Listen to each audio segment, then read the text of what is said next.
Hi అండి. జై శ్రీరామ్.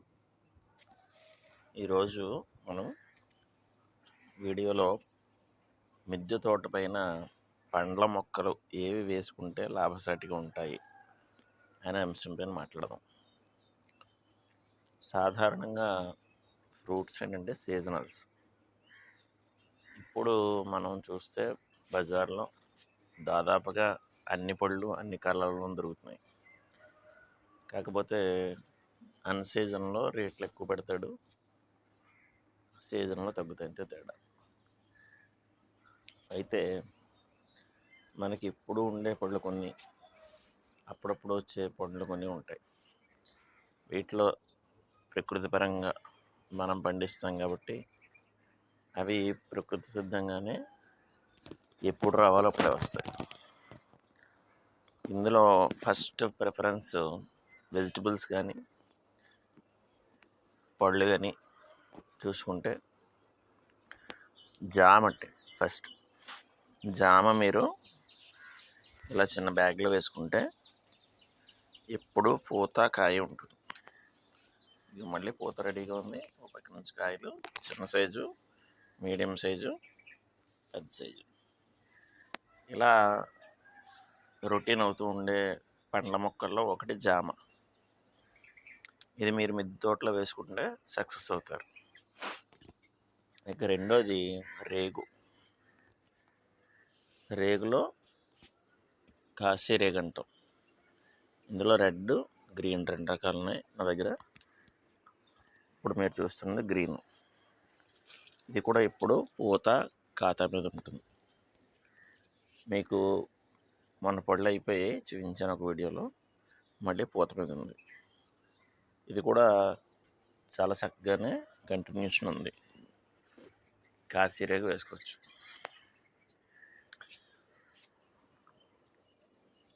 ఇది లక్ష్మణ ఫలం మీరు చూస్తున్నది. క్యాన్సర్కి కీమోథెరపీ ఇస్తారు కదా, అలా పనిచేస్తుంది. ఇది కూడా వచ్చినా రాకపోయినా క్యాన్సర్ పేషెంట్స్ కానీ లేదా సాధారణ జనం కానీ దీని ఆకుల్ని 15 రోజులకు ఒకసారి లీటర్ నీటిలో వేసి 1/2 లీటర్ మరిగేలా చేసుకుని ఇంట్లో 4 ఉంటే 4 గ్లాసులు తీసుకుని తాగితే చాలా మంచిది. క్యాన్సర్ కారకాలని సమూలంగా నాశనం చేసే ఔషధ గుణాలు దీంట్లో ఉన్నాయని చెప్తారన్నమాట.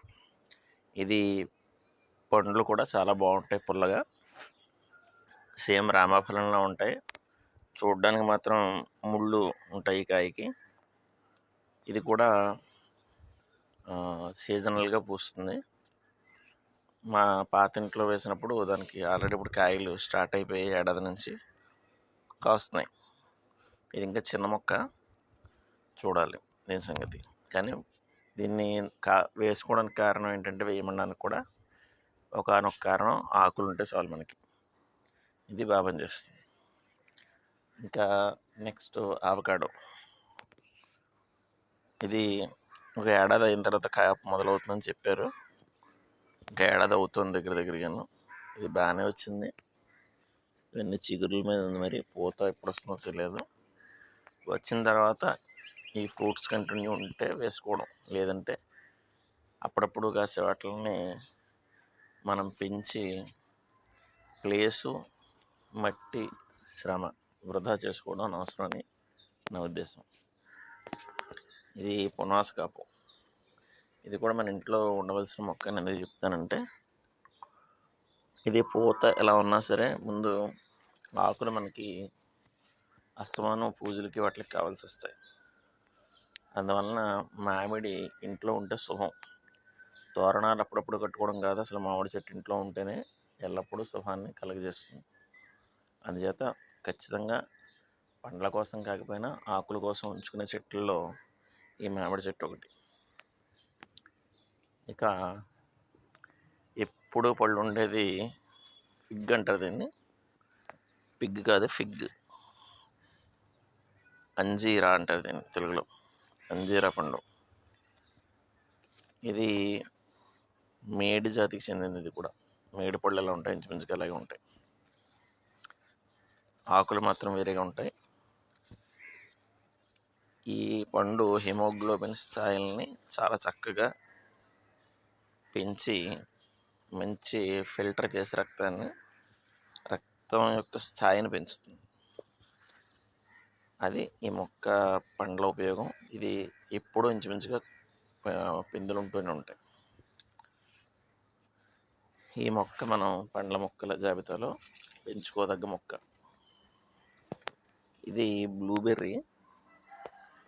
ఇది వేసాం కానీ ఒక ఏడాది తర్వాత కాస్తుంది అన్నారు. ఇంకా ఏడాది అవ్వలేదు, చూడాలి దీని సంగతి.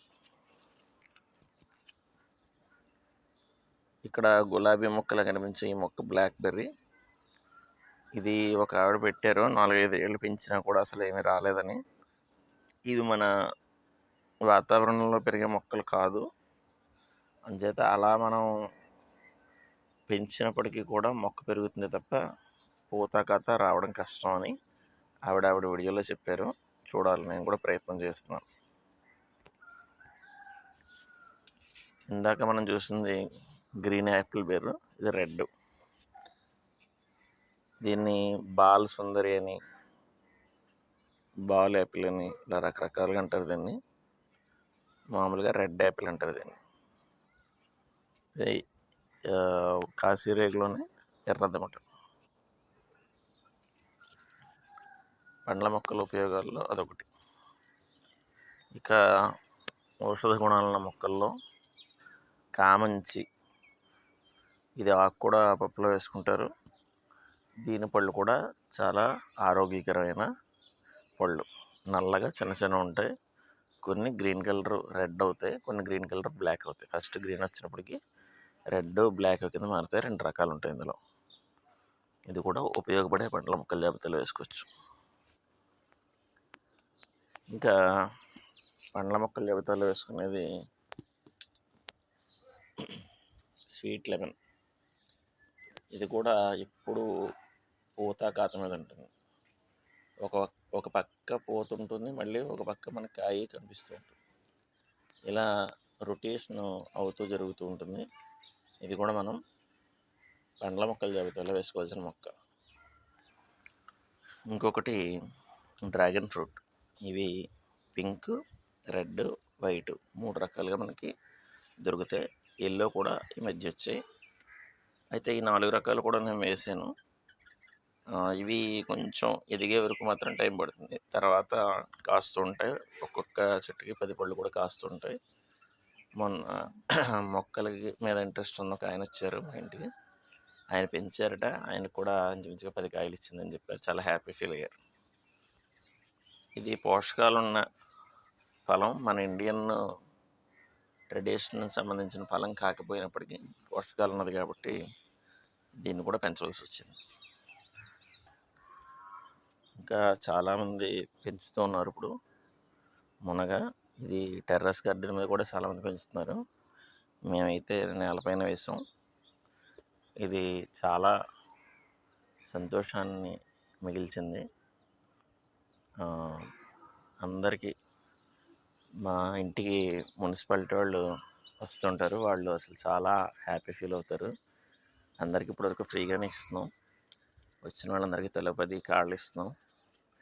వాళ్ళైతే అసలు రుచిని వదలలేకపోయారు. కారణం ఏంటంటే మనం ఆర్గానిక్గా పెంచే పండ్లు కూరలు కూడా ఖచ్చితంగా పూర్వ పద్ధతుల్లో పెంచినప్పుడు ఇదివరకు ఏ రుచినైతే ఆస్వాదించారో ఆ రుచిని ఇప్పుడు మనం పెంచుతున్న ఈ మొక్కలు కలిగి ఉంటాయి. కాబట్టి వాళ్ళు చాలా హ్యాపీ ఫీల్ అయ్యారు.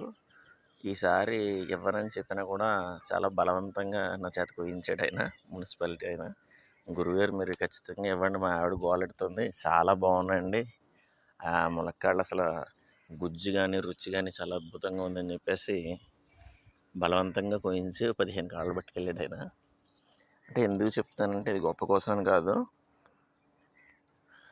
రుచిని అసలు మనం మర్చిపోయాం అన్నమాట. టేస్ట్ అనేది ఎలా ఉంటుంది అనేది తెలియట్లేదు. మసాలాలు ప్రతి దాంట్లోనూ మసాలా వేసేస్తే మసాలా టేస్టే ఉంటుంది తప్ప అసలు ఆ కూర యొక్క రుచి ఏంటి, అది ఏ పదార్థం అందులో వేసాం అనేది ఏం అక్కర్లేదు, అన్నీ ఒకలాగే ఉంటాయి.